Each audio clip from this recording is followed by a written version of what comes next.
Hello everyone, welcome to How to Solver. Today in this video, I'm gonna show you how to enable internet speed in your Android phone. Before starting the video, please subscribe to How to Solver. So let's get started. For this, you have to open your settings. Now scroll down.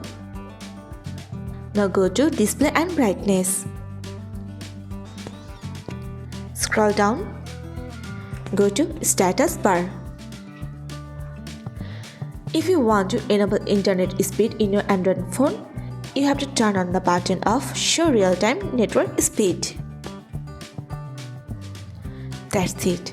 So this is how to enable internet speed in your Android phone. So guys, that's it. You can do this. I think this video is very helpful to you. If it was, then give a thumbs up and hit the subscribe button. And thanks for watching.